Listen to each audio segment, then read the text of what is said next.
We in this country, in this generation, are by destiny rather than choice, the watchmen on the walls of world freedom.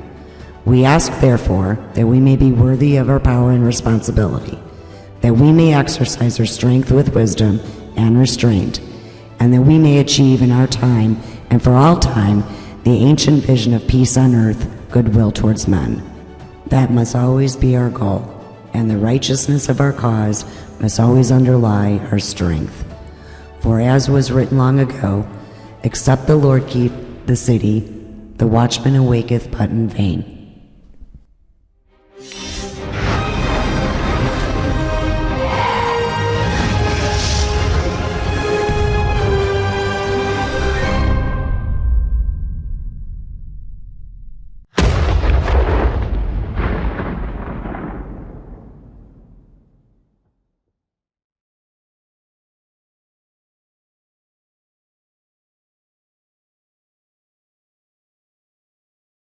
Hello, everybody. Doug and Gina with Clearview, and we're here with Julie Julin again, and we're going to dive a little deeper into frequency-based education and kind of how that works for everybody.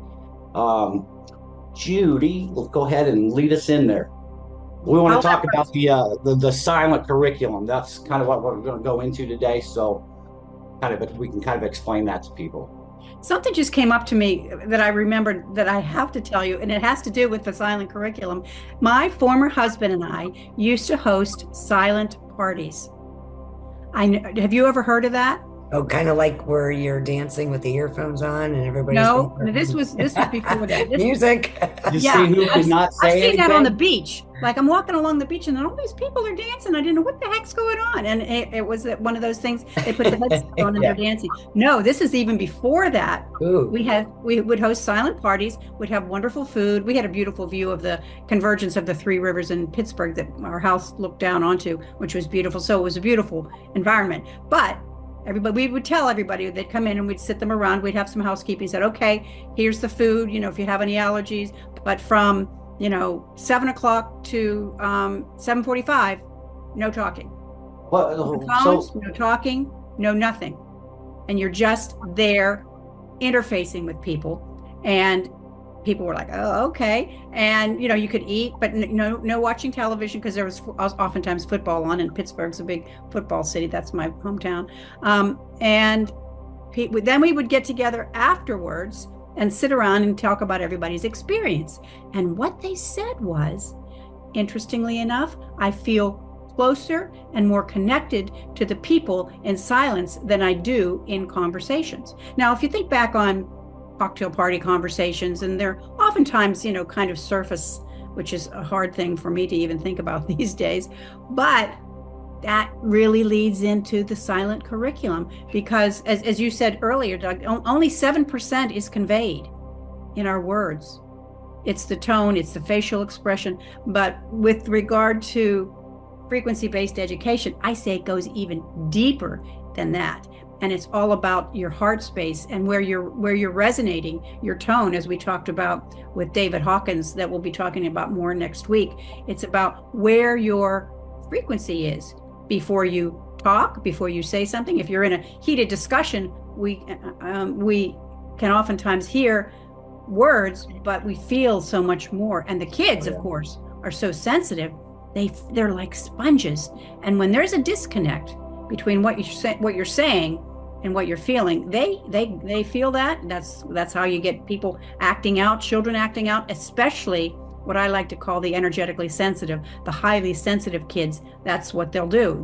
They don't feel good about that, and so that's how they'll act out. But the silent curriculum, I'm inviting our teachers, our parents, nannies, babysitters, grandparents to really think about that silent aspect within yourself, between the words, and sometimes even just sit and be together, whether it's in nature, take your shoes off and frolic in the grass with your young ones, and just, there's no need to really say anything.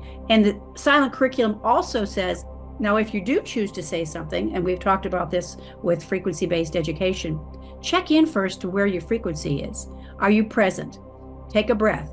frequency sensing, frequency matching, frequency honoring, sensing, take a breath, relax. Where's your mind? Where's your heart? What are your intentions of this communication with this child, with this student? And then, you know how sometimes we say, if you're listening to someone, you're already thinking about your answer when they're talking before you're really listening to them.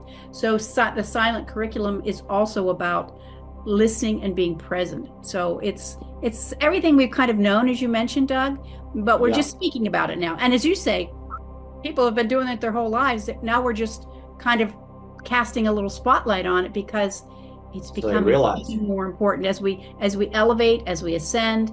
The frequencies on the planet itself, we are invited as its citizens of planet Earth to really pay attention to our frequencies and groom them. And like you would do your garden, as we talk about tending to your own garden, to really tend to your own garden, water it, naturally fertilize it with permaculture principles, and because it's the most important thing we have.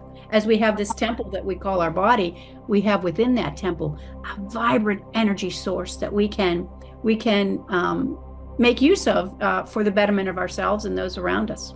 Well, it goes back to like children, right? With the silencing.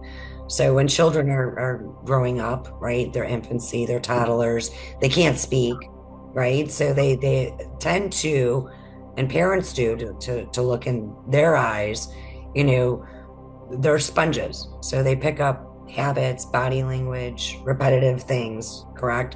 So that's kind of along the ways of what you're trying to say within the silent education, correct? Where it's more looking within and kind of noticing your surroundings. You know, when you walk into a room, sometimes you could tell who you gravitate a little bit more to than you don't gravitate. So can you speak a little bit about some of the things that people can look for or build, right? Because you want to look within to kind of teach others. So how would you go about explaining something of qualities or things to look for when you're silent speaking, and how that goes and coincides right now with the frequencies? Because we do know that works as well. Now there's a phrase that I love that you just coined, silent speaking.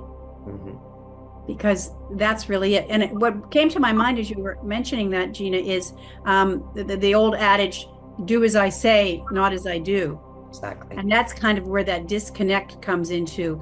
And one of the things that we want to look for, because I reflect a lot, and I think individually we can learn our best in reflection, in prayer time, in meditation. But I reflect a lot, and now I don't know if it's because of the energies that we're in right now, but I'm able to catch myself in the moment of choosing a thought. I don't know if you guys are doing that, but one of the things, as you say, an example of what you can look for is to watch your thoughts. I mean, I never watched my thoughts or was even able to 10 years ago, or even, well, I was a long time meditator, but thought about it, but you can really catch yourself, and you can I almost see like a fork in the road. Like I can either go that way or I can go that way. Well, that goes also with emotion, right? A lot of people majority of people, I should say, literally just jump on their emotion before really sitting back and taking the information, kind of, dissecting it, looking at it from other people's perspectives.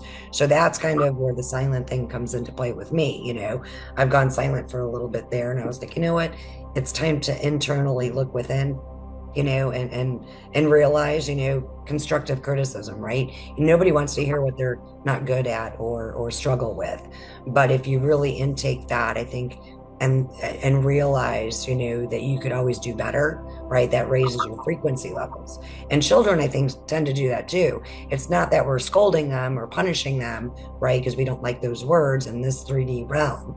We want to uplift them and make them understand there's consequences, right? And what's good and bad. So I think that goes also with the frequency section.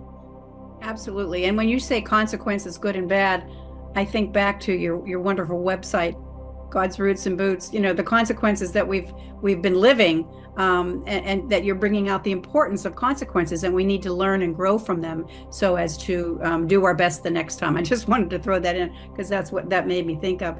But it's really about the silence, and also if you think about, and Doug, from a music standpoint, if you think about the music, the silence in between the notes and the Everything. phrases, how long we wait is all part of it. That it's really, and it almost goes to what I say about, let's take school out of the four walls of the school and realize that we're learning all the time, all together, all ages, all abilities. It's almost like speaking, if you can say it, happens all the time. It happens when we say nothing. It happens when we're sleeping. It's resonating from our being. So again, we go back to tending to our own garden. What's the very best version of myself that I can be for myself? Because as we know, parents are the first and most enduring educators of their children, of course, the extended family, and teachers as well. So and you can also input silence within your day, whether it's, I don't know what they're able to do in schools these days, but you can have prayer time in the morning or quiet time or meditation time. And I remember when we were publishing our magazine called Inspired Parenting, there was an article on rather than time out for kids, it was called time in. And so they would take time in and think about things. And actually the teacher or the facilitator or the parent can actually sit with the child and go through steps of, first we'll sit here, think of a beautiful sky with clouds in it, we're out in nature, and can lead them through the points of introspection, because introspection is really where the silence happens. And as Gina calls it, the silent speak. And that's our opportunity to commune with God and to realize the beauty and the divinity all around us. So, I can think of a good example of that. So, as you know, I'm a big Tesla fan. So with Tesla, he created all of his inventions in his mind, right down to the last nut and bolt, right? So he couldn't have done that if he had a bunch of chaos going on in his brain. That's where that silence comes in. You have time to reflect on your thoughts and put them together. So I think that's a very good, demonstration of what you're talking about. And you think of when a dear friend has passed, if you're at an event and they ask everyone to have a moment of silence, in reverence, with memory, with good feeling, and those times, unless you're going through deep grief in that moment, is an opportunity to really focus on the heart and go into that space. So silent speak, silent curriculum is also about going into the heart, which all leads back to frequency-based education. And because, as I said, we're learning all the time. So let's not just say we're going to be going to school now and we're going to be educated. The three of us are being educated now, especially when there's three or more talking about something with good hearts and good intentions. And the fact that we're bringing importance to the tone, the body language, and again, going even deeper, where is your frequency? Because as Doug knows, and of course Gina knows as well, we are able to impact in a positive way our frequency by music, by our surroundings, by choosing thoughts, by reading a book. We have an opportunity to be the masters of our fate with regards to our frequency. So that's kind of an empowering thought. It's kind Silence of is someone having like a bad day, right? And they're having a bad day. It could be a cashier, just having, whatever's going on in their personal life. But if you are smiling, or at least just give that little bit of kindness, right? Maybe it just takes a smile, or I've seen people that are homeless, right? And instead of giving them money, maybe they just need a hug. I mean, it's the same just a smile of just giving back, right? And that's the whole purpose of everything.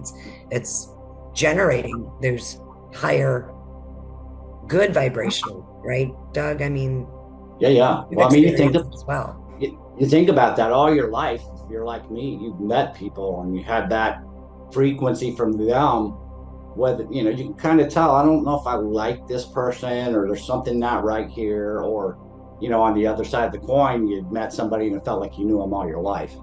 So there's an example of the frequency thing. And I know I can't be the only one who has actually realized that, It's a, And the silence thing too. We were on tour. This is another good example. And I told Gina about it when it happened. I was in this noisy room with a bunch of people, and I don't know what happened to me, but I just went to complete silence. And it was so strange because once I did, and I realized it, I was able to kind of just focus on a table in that room, and I could hear that conversation, but I couldn't hear all the other chaos. It was so strange to me, and it was really cool though. So there's that silence thing. That's where you focus your attention, is into that silence, and that silence brings you, the thoughts that you're looking for. it's almost like extrasensory perception you're talking about. It's almost like a sci-fi movie you kind of talked about there, that you were able to do that. And hey, the Beach Boys knew it way back when, didn't they? Good vibrations. Good vibrations. She's somehow closer now. Softly smile, I know she must be kind.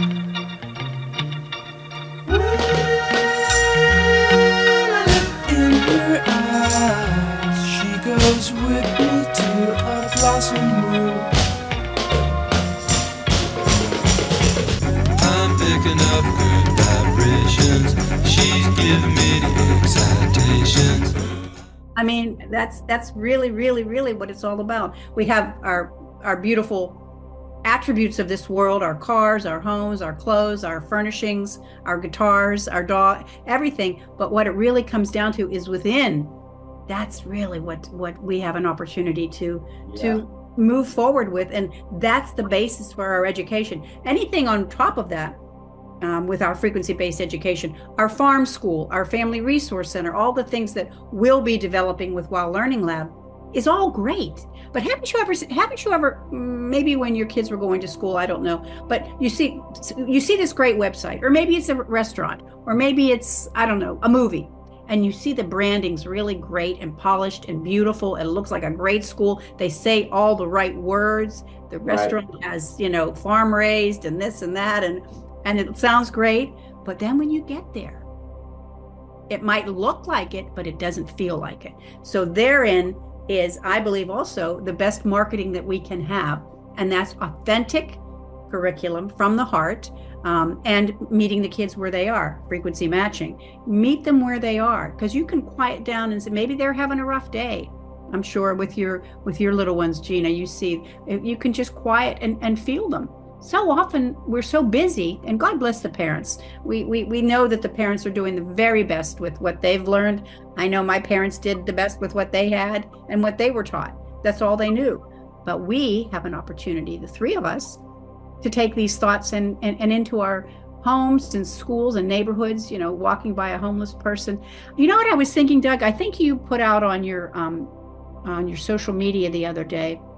Oh, you put out so many great things, but this was just about a picture that was just showing the frequency of, or maybe it was a video of when you hug someone or you love someone, actually see the vibes. What if the aura, we had like a picture of our day or a video of our day, or maybe at the end of the day, we could review it before we go to sleep at night, of the frequency of things. How was I frequencying during the day, and see those, golden orbs, or maybe a darker, denser, and say, oh, as opposed to watching something or feeling something, you could actually see it and know, I could have chosen a little different route with that thinking pattern. Wouldn't that be interesting to be able to view it?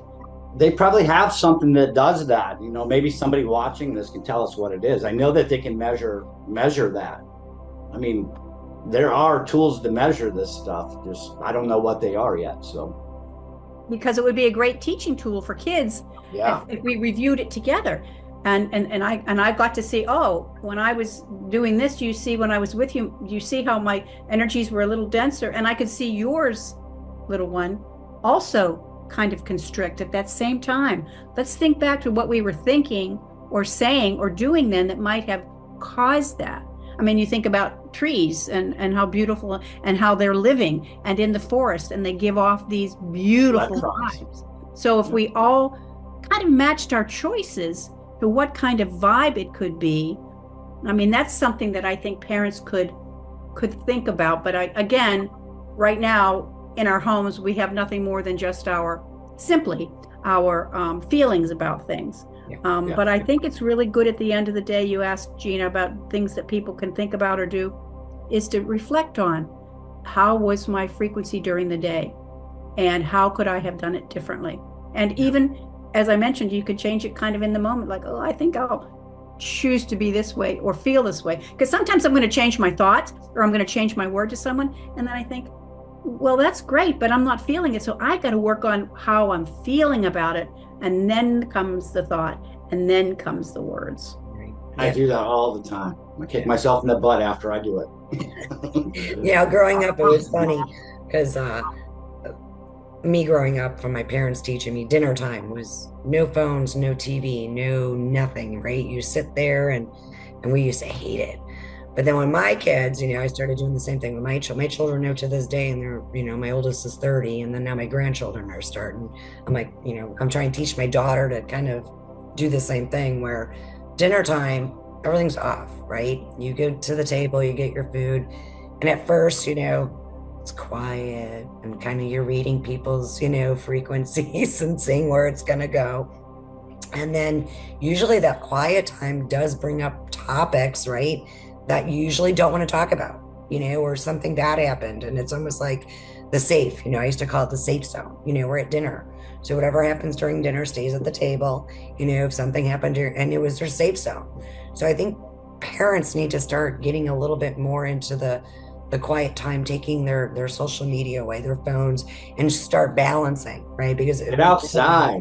Yeah, outside, go outside, even if you have a picnic outside, or change it up a little bit. Instead of having a dinner, have a breakfast outside, picnic, whatever. But if you change up that frequency and shut things off, I think there tends to be a little bit more of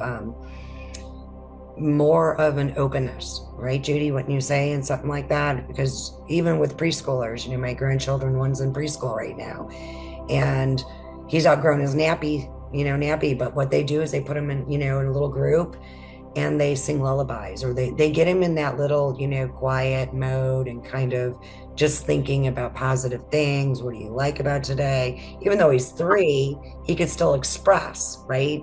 And without even saying anything, or just sitting down for 5-10 minutes, just, almost like like Doug would say, you're going. And sometimes even adults, you just sit, pause, breathe, and just kind of quiet zone. Quiet zone. Yep. And in that quiet zone, there can be, now, when we think about a quiet zone too, we think about, I'll speak for myself, I have lots of thoughts. And sometimes, so I need to, what tools you might use to quiet your thoughts. Prayer, meditation, music, chanting, humming, walking, meditation, whatever it is. But I think it's all coming back to, it's almost like a new and improved, back, 10, 20 years ago, we talked about retreats and things like that, and going on retreats and a spa. It's almost like the invitation to do it daily with yourself by choosing a different thought, going outside. I love when you post your photos in your bare feet, Doug, because it's so important to earth and ground and be part of this frequency, because that frequency then is, whether I go to the beach a lot, so those negative ions they're so helpful for me to sit in silence. And again, it's the silence, and we've known it for a while. Monks and religious leaders know about the power of silence, and I think it's really something worth looking into and embracing. Well, it's almost like no shoes at this house, but if you really think about it, right, shoes have souls. See how they've hijacked that? And it's insulating you from it. So when you do walk barefoot, ask Doug. I'm always barefoot. I hate shoes. I'm all the lawn barefoot. But if you think about it, that they've hijacked that too, right? They've stolen your soul from grounding into your shoes. So interesting. It's called a soul home. Is that what you were saying? Yeah. Your soul. I can kind of give you another example of that from my own experiences, right? So I had a recording studio in my house, and I didn't have any windows, obviously. It was insulated. You couldn't hear anything outside. and I would sleep out there a lot of times. And I've always had trouble sleeping, and I would lay on the floor. And a lot of times I would put on some good frequency music, but a lot of times I would just lay there. And since I couldn't sleep, I would like look to the back of my eyelids and like tell myself, look through the darkness. And that would kind of make me go to sleep. But in that quiet, dark, I'm sure that's had something to do with the way I think about this stuff, because I've kind of experienced that. And it's amazing when you're in silence. It's just so hard to get there. Yeah, I think that you just, as I spoke about my former husband and my silent parties, I experienced myself, it was uncomfortable for the first 10, 15 minutes because it's new, especially in a social gathering. And then you kind of get into it and you kind of get comfortable in it, and it becomes quite soothing. When you speak about frequencies, this is a little bit adjacent to what we're talking about, but I don't know if you guys saw it. It was so amazing. I saw it on Telegram. It was a young boy. I think it was America's Got Talent or something, whatever one Simon Cowell's on. But he was singing in a certain frequency. Have you seen that? Have you seen that one? It's Maybe. just he's probably, he looks like he's from another country, and he's singing, and they said the frequency that it was in. I don't remember what it was, and it was the most heavenly, beautiful. I don't even know if I think it could have been that he didn't even have any musical accompaniment. Maybe he did, but take a look for it. It's out there right now, and it's the most. It drives the point home of how powerful frequencies are, and especially soothing frequencies.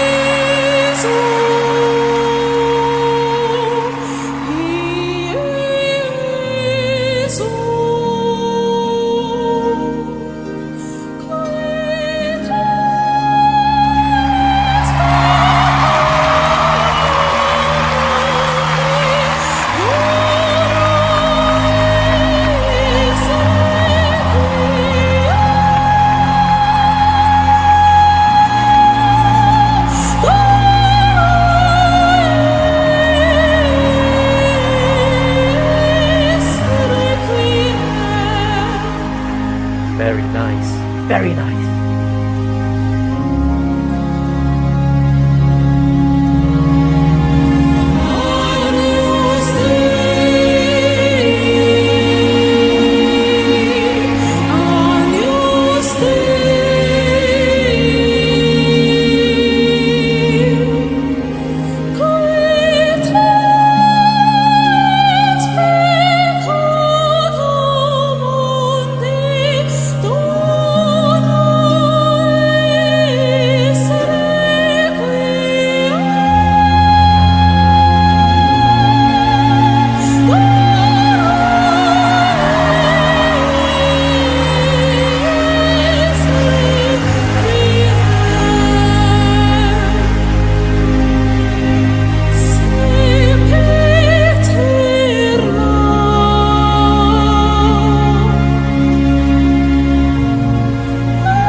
So there's another video just like that I've watched where this person was recording the song, and it was kind of, I don't want to say it was a religious song, but it was a spiritual song. And after they got it done, they listened to it, and there was this frequency that they couldn't identify.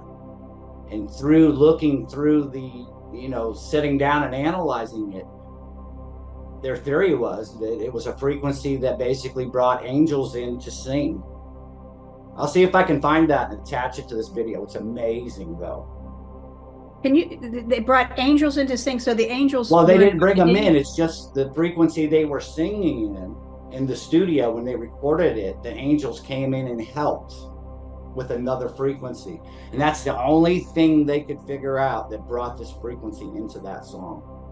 I'll find that interview and I'll attach it to this video so people can see it. It's amazing. Wow. You know, we go from, I wonder if there's something in between, because we talk about silence and we talk about sound, and it almost is as if you just introduced a third realm in there, Doug, that's something in between that might be otherworldly. I don't know.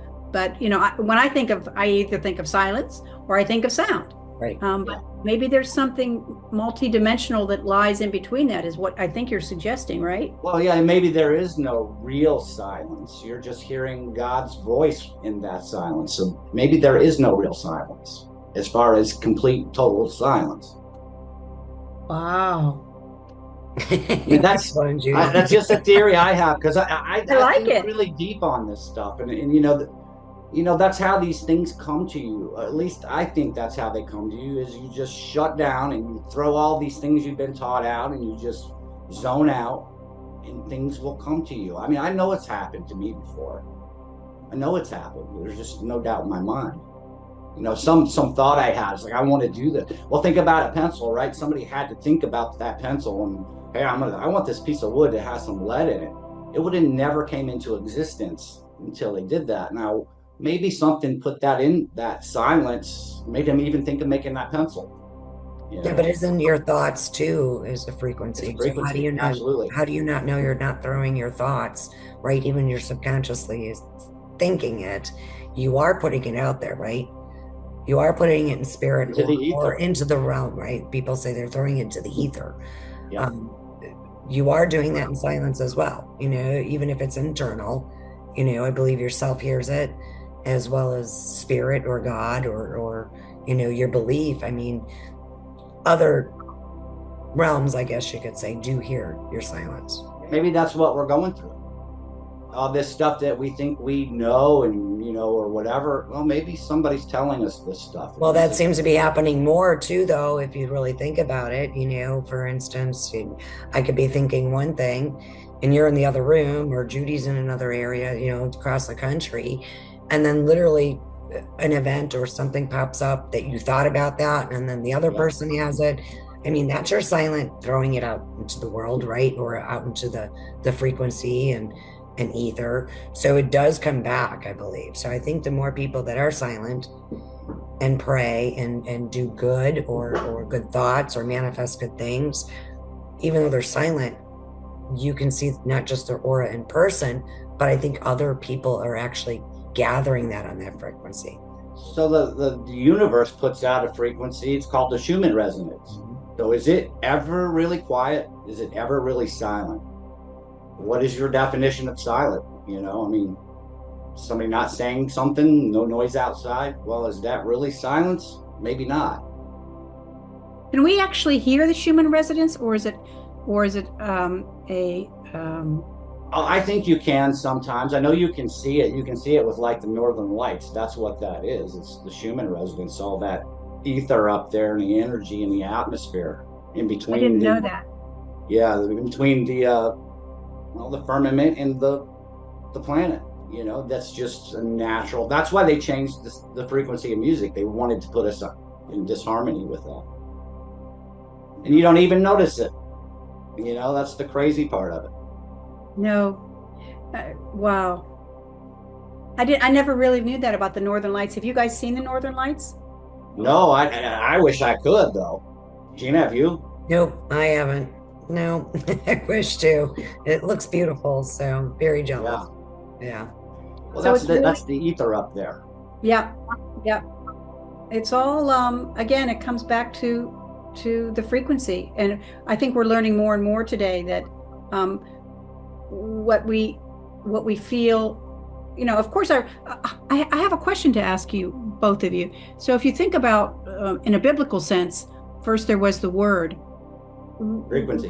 Where in there does it speak to? Is that the Holy Spirit? Does it speak to the silence or the non-word before the word? Gosh, I'd love to know that answer. Yeah. Well, I Yeah, I think didn't know. actionable steps without even saying anything, act of kindness, right? That little smile. I think that reverts back to, what God was doing, or Jesus, as he was traveling throughout the world, um, bringing conscious, right, levels of that where it's giving back, or, just holding a door open for somebody. Isn't that a silent gesture? I mean, we got to start wrapping our heads around just the little things, right? And I That think, little thing may make a huge difference in somebody else's life. And you really need to sit back and think, even an actionable situation changes somebody's timeline, life, day, yeah. thought. So I think Well, that's really, really important. well, think about that feeling you get when you look at some stranger and you look into their eye and you smile and they smile back at you. That frequency right there, that's what we should feel every day. The And best is people, when you're at a restaurant and a little, family sitting there and they have a toddler in their oh seat, my and they're gosh. giggling, and you look over and smile and wave, it's literally not saying anything, but they look at you and they get all giddy and, get all Yeah. excited. It's the same thing. I mean, we need Yeah. more of that. We definitely need more of that. Wouldn't you love to know what they're seeing? Yeah, the little ones. Yeah. Yeah. Yeah, Yeah. I find it, I don't know why it is, but it's been for most of my adult life. I can look at a baby across the room and connect with them and smile at them, and they'll smile back at me. I've I had mean, that same thing. that isn't that amazing to me? It's they feel it, and again, we talk about epigenetics and the babies in the womb, and they can feel things and they're affected by that, of what's Yeah. going on in their surroundings. So it's the unspoken is so powerful, and the intentionality behind what we're doing, whether it's parenting or educating or being with a loved one. It's really great to talk about it, because we don't talk. I don't think we talk about it enough, and that's why it's nice to have everyday experiences that you're talking about, whether it's smiling at someone or looking at a baby, how that feels. And it's more and more, I think that's nourishment to me. That's Yeah. abundance to me when you talk That's about. a mood changer like that. Mhm. Totally change your mood right now. As soon as that baby smiles at you, oh man, I know. pretty So- awesome stuff. Now, Judy, how do you implement something like this with your WOW education? Is it designated for, children, youth? Is it more of a reflection, educational, piece for as you get older, or the parents or the teachers? How does your, educational platform kind of teach it, or express, or kind of slip it into the curriculum of what you're doing? Mhm. In a real world kind of thing. Yeah, it's a vital part of what we do. What I've always done, even back into the 80s. I just was contacted the other day by someone who did some construction for me at one of my second location for Kids at Heart, and that was back in the late 80s. Interesting, but it really goes back to, let's talk about when we were having an event or a learning experience or a weekend pop-up. It starts with the facilitators, because it's their frequency that is representing WOW Learning Lab. And so we want to invite them to do their inner work. So we have what we call resident learning approach. It's our training methodology that's been developed over many, many years, and it's all about frequency. So we give them specific tools, and parents can take this. In fact, I've trained parents in it. We give them specific ways. It's a 6-week learning program, and they learn specific ways to pay attention: frequency sensing, frequency matching, frequency honoring. It's the same thing. And it starts with the facilitators, so that now not only are they trained before they even get there. We trained 160 people when we were in Croatia for a month with 2 through 17-year-olds, and some of these kids didn't speak English, and so it was incredible. So how do we come on the same? We want to be on the same frequency. First, we train them for 6 weeks before we even get there. And then before we even meet with the kids, we ask the facilitators to do a short, put a headset on and listen to a good frequency. Whatever, we give them options as to what they would want to do. And so they do that internally. First, we train everybody. Then they do it individually before they start their day with the kids. And then before we even start the day with the kids, we all come together. We used to sing Don't Worry, Be Happy together, and do music and dancing and move. Now, some kids are sensitive and wanted to be quiet, so we would actually have another opportunity for them to be quiet and start their day that way. But it's something about coming together in community of a learning culture, a school, or we were doing daily, a month-long summer camp, that we would come together in community and then kind of in a fun way, have the frequency be integrated, and then we would go outside, and sometimes kids can take their shoes off, sometimes they didn't, but to get out in nature's such a big part of a practical sense of how to raise your frequency. So we have a lot of nature-based learning. As I mentioned, nature tells you everything. Pardon me? Nature tells you everything. Yep. David Sobel, I think I spoke about in our last time together, that he wrote the book Beyond Ecophobia in 1996. But then just recently, he put out a number of articles that shows the important correlation between child development, authentic curriculum, and nature-based learning. So he's really calling for a return to nature-based learning for 3 to 6 year olds. And I think it's vital. And that's one of the key things that we'll be doing in while learning labs. And we'll also have a farm school component. So growing your food, getting back to folk ways, learning about making soap and candles and all those things that we kind of have gotten away from, yet working with your hands and working with the land and nature, and also the frequency of animals and goats and chickens, and how important that is for kids. So that's also an important aspect, as well as the frequency of plants and being around them. Think about that. God put us here. He didn't give us all these factories to build all of whatever. I mean, everybody learned what they knew from nature right from the get-go. That's what we've gotten away from. Yep. And people say, what academics, and can my child get into college? And you can learn everything from nature. You can learn physics, science, math, literature, everything from nature. And we were given this beautiful gift, so we can now align with nature in a more meaningful way and a more purposeful way. So it's not just going out, but it's going out and with purposeful intention, ground with the earth, with the trees, hug a tree. It's interesting that was kind of a way to make fun of someone, call them a tree hugger way back when it's really a vital opportunity for gratitude and also frequency building and structuring that I think is really wonderful. Think about that. All the trees are connected. All the roots go down in the ground and through the forest. They're all crisscrossing and touching. And think about your body, right? All your veins and how it works. It looks like a tree roots, right? Tree of life. And they have their own communication, don't they, Doug? Yep.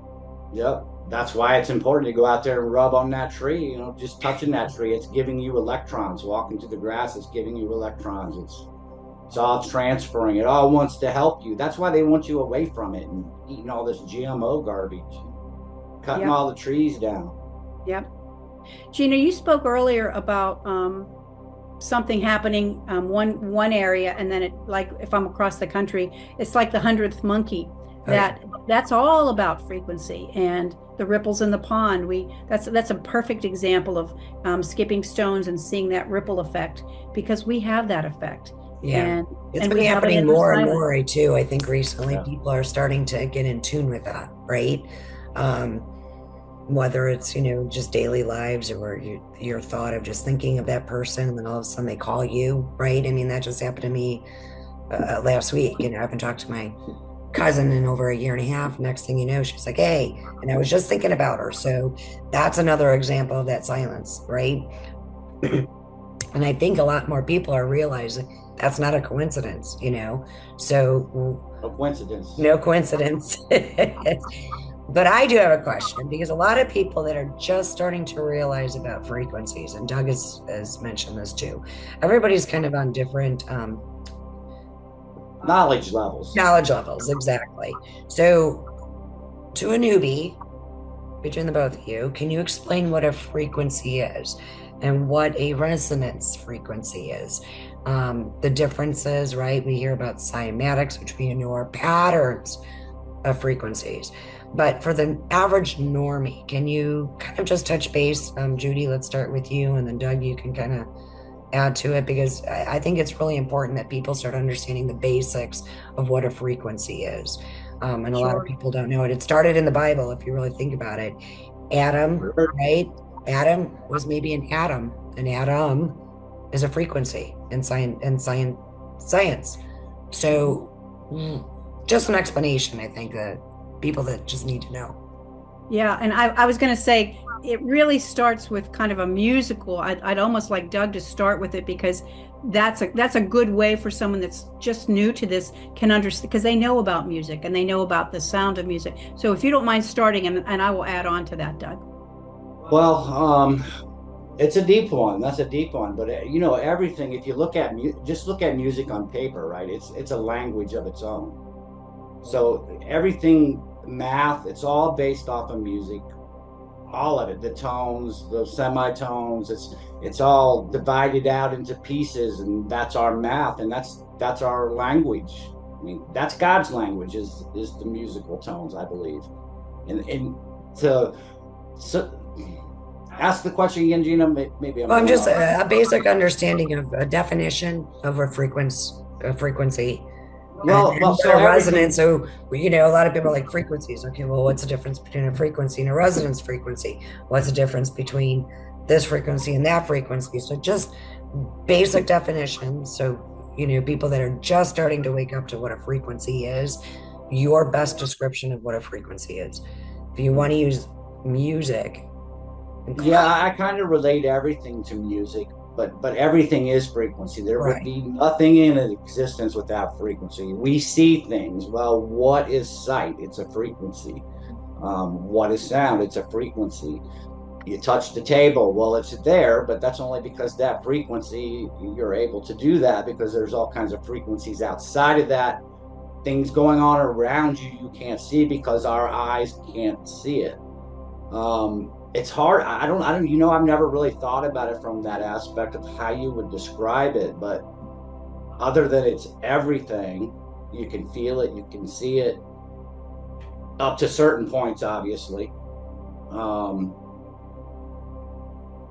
Gosh, I don't know. I'm going to have to think about that one more. That's a very good question. I mean, I just feel like I know it without really knowing a definition of it. So, Judy, go ahead. Well, maybe you got a better explanation than me. You probably do.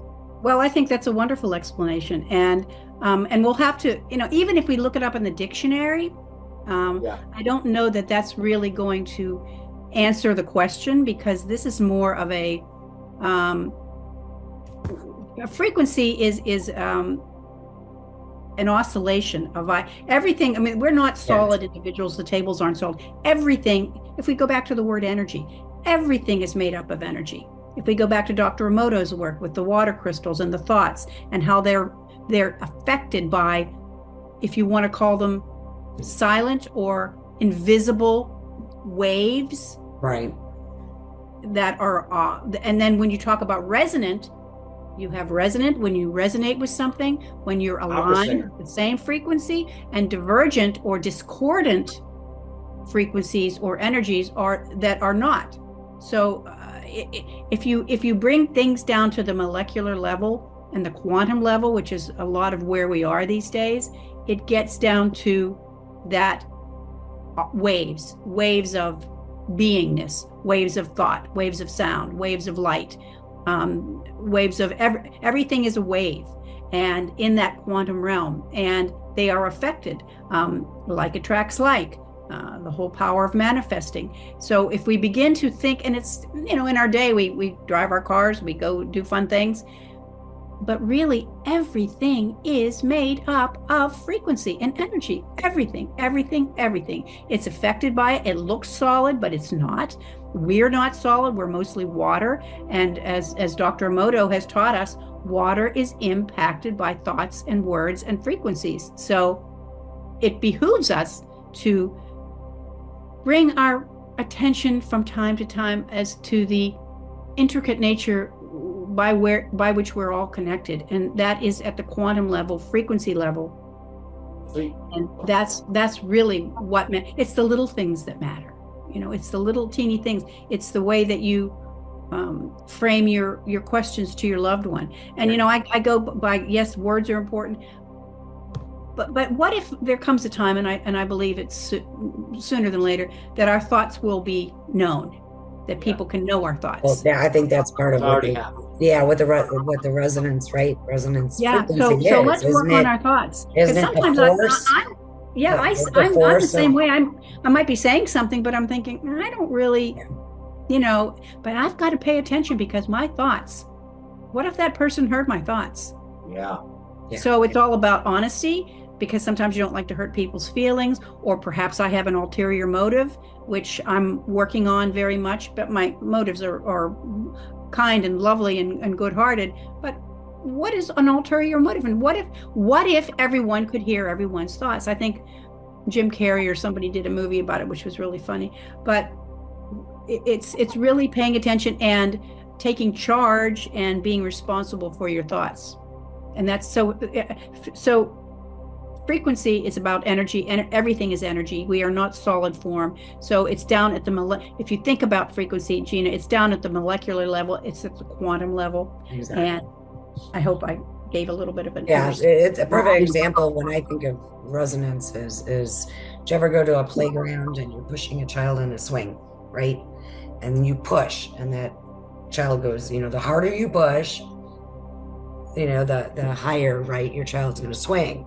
So that to me is more of a resonance where it's the push or the force, right? So even if you're silent and you're throwing it, like we've talked about, out into the ether, wouldn't that be a resonant frequency? If it connects with It connects. if it's the same frequency. Exactly. You know, you brought something up there. So the way I think about frequency, right? So what's a frequency? If you look at a frequency pattern, it goes up and down and it has this line, right?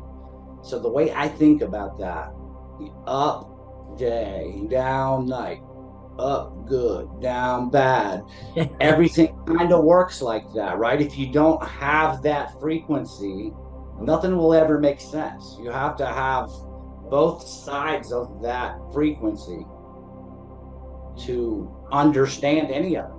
I mean, that's sort of, I mean, maybe that doesn't make sense to most people, but to me, that's sort of how I look at it. Day, night, you know, opposites. That's that frequency pattern where it's going up and down over that line, and it's what helps you understand it all. Well, it also goes too, don't forget, like ultrasounds, if you think about it. When ultrasound is a silent frequency, how do they get pictures of your internal organs or what else is going on? Or maybe ultrasound. So that is a silent frequency, right? So that's another good example, right? That's resonance. How did they get rid of cancer? They've been able to do this for years. Exactly. They just match that frequency of that cancer cell and they resonate with it and poof, gone.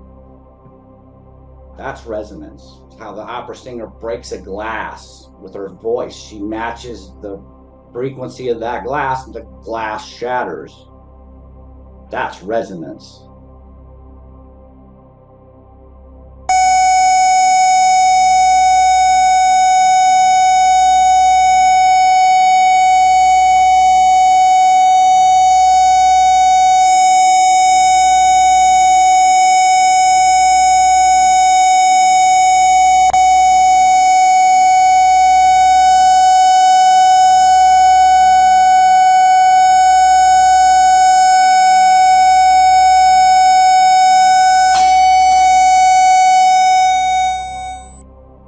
And you talk about manifesting and like attracts like, and with gratitude in your heart and a keen focus, that you can bring things into reality that are formless into form. So there again is how frequencies will come together and form what you are attracting or wanting or intending.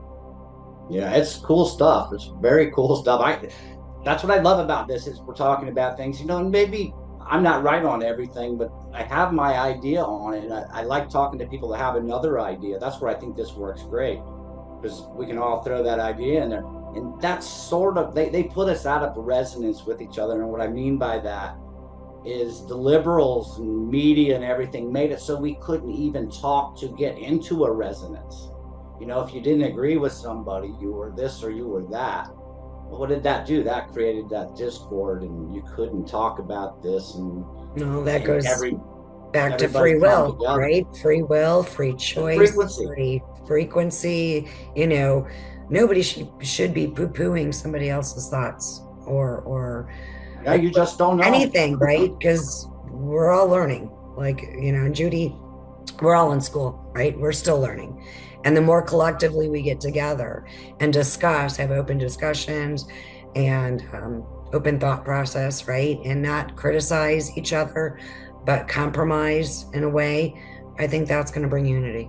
That's all I have to Well, say. listen, I love it. have that minute of quiet. Yep. Agreed. Awesome. Well, thank you for joining us, Judy. How can everybody find you and your wonderful platforms? You can go to wowlearninglab.com. It's under construction, but we're getting ready for something really great. Round 2 of what we do, Living and Learning Laboratory for Human Potential. And you can contact me at judy.wowlearninglab@gmail.com. And you are doing donations, right? Because you are going to be Absolutely, yes. Everybody please, needs to yeah, donate. please, if you're interested in helping Judy, please feel free to visit her website and donate what you can. Every little dollar helps. So Yes, and I think that donation link is below the video, so we really appreciate it. And we're going to continue the discussion and the learning about frequency-based education. Yeah. So I think we're going to have Gina Moza on our next podcast, and we'd love for you to be there. And we can keep this conversation going. And she's going to talk a little more Love to. about the horse. My brain just went blank there. Power versus force. Power versus force. There we go. I don't know why I couldn't think of that. Yeah, but Dr. good. David So- Hawkins. She's a very good friend of mine. I've known her for many, many years. And she's interviewed him, right? Yeah, a number of times. Yeah. So I think we'll get some good info there. Great, and she's lovely, quite conversant and knowledgeable, and certainly fun. oh, good. Yep. Thank you very Awesome. much. It's always great. And thank you everybody for watching. All right. Till next time.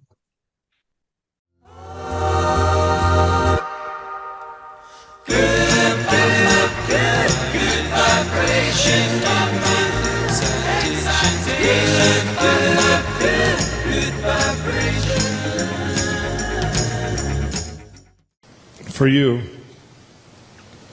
what is the most spiritual experience you've had while either listening or performing?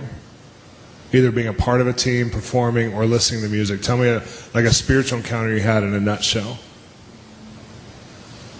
Go ahead, Michael. Undoubtedly. We were in Alexandria, Louisiana. It was when I was with Jason Upton. And we went into this college auditorium, and I basically just put the recorder on and let it go. And we were doing sound check, and I looked up to the ceiling, and I started seeing this fog coming through, and I figured it was just like the condenser in the air conditioner in the coil or something. This fog starts coming in the room, and I started feeling a whole lot of God all of a sudden. I really didn't put 2 and 2 together. I'm a little slow on the uptake sometime, and so I asked the janitor, I said, hey, what's that stuff coming out of the ceiling up there? And he looked up there and he said, I don't know, there's no pipes up there. And so this holy fear kind of came over me. And meanwhile, there's all these youth guys in there, and they're real stoic, and they got their arms crossed, and everything's kind of like, let's see what you got, young man. You know, one of those things. So we finished, and we just started playing, and it got to the point where it got so thick in there that I jumped off stage and I went and jumped under the soundboard. I mean, I felt so much God. I was like, oh my God, at any minute something's just going to bust through. And all of a sudden this little kid comes under the soundboard, and he goes, there's a 12-foot angel standing behind Jason Upton. And you know what? I know I wasn't singing because I wasn't up there. William wasn't singing. Jason's singing, but there's 2 and 3 part harmonies going on in the room. And I'm going, what in the world? And I'm looking on the hard drive recorder, and it's recording it.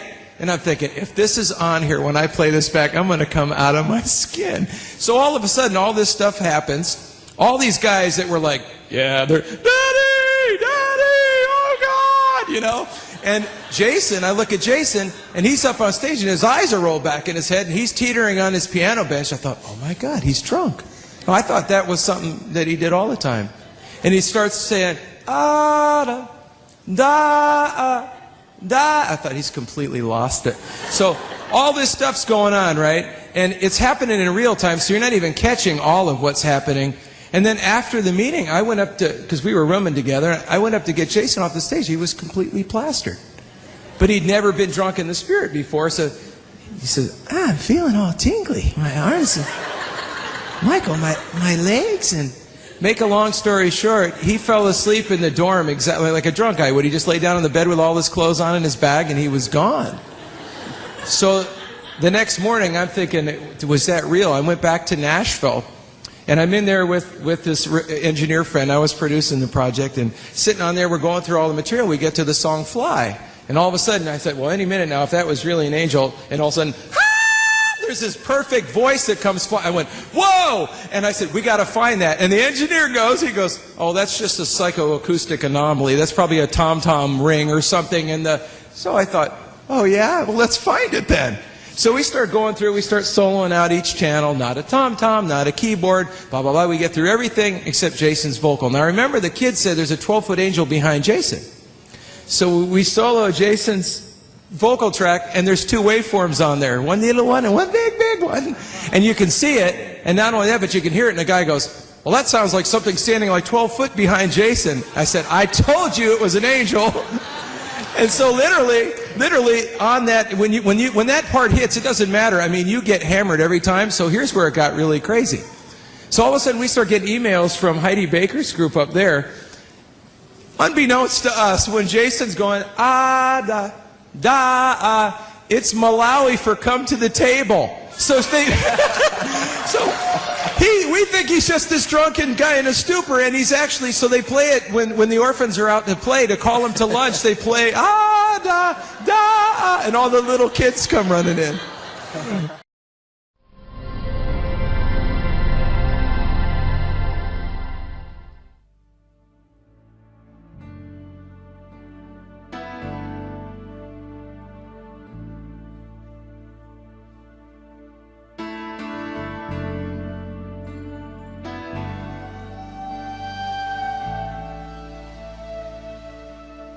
Going up to new atmospheres,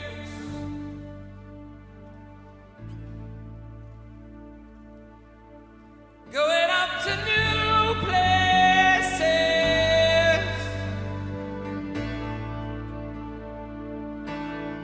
going up to new atmospheres.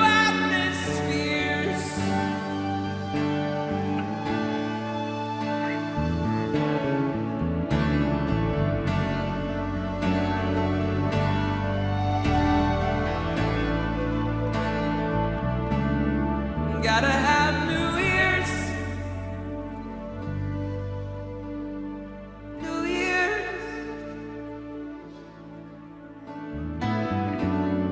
Heavenly places, heavenly places, heavenly, heavenly places, heavenly places, heavenly places, heavenly, heavenly places.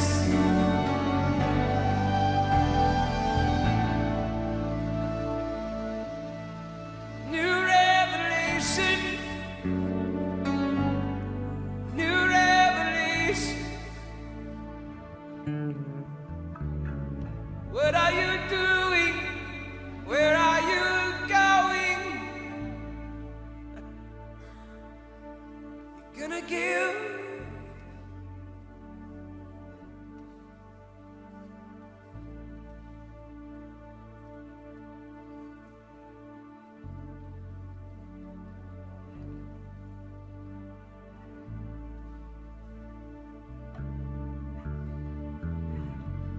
Some of you have been fighting for a very long time.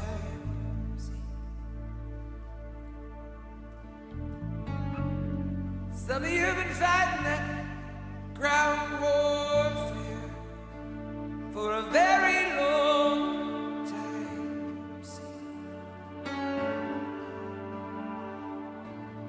Sticking out your fists and fighting.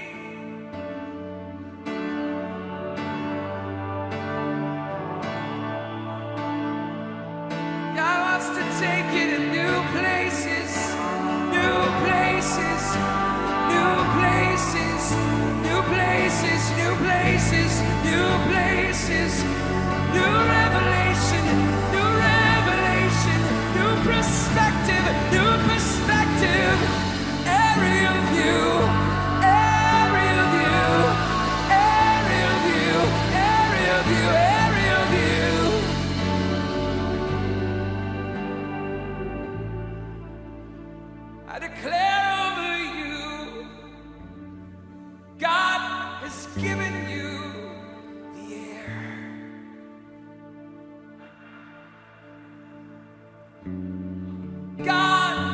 giving you the air.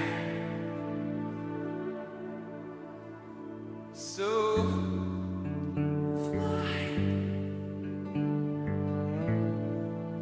It's time to spread out your wings. It's time to shake off the things that hold you down. It's time to spread out your wings.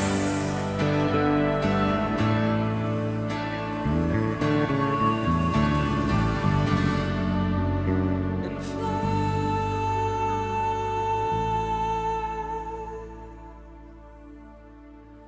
Just fly.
You've escaped the snare.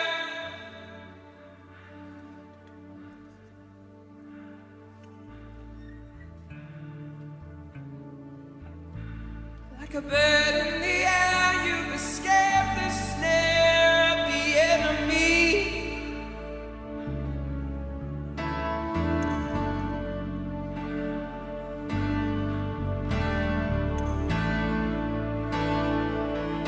You have been set free.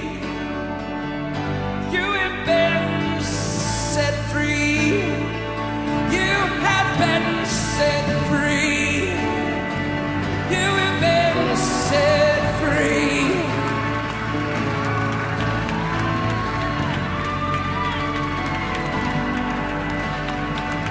Nothing, nothing, nothing, nothing, nothing, nothing, nothing, nothing, nothing, no, nothing can ever hold you.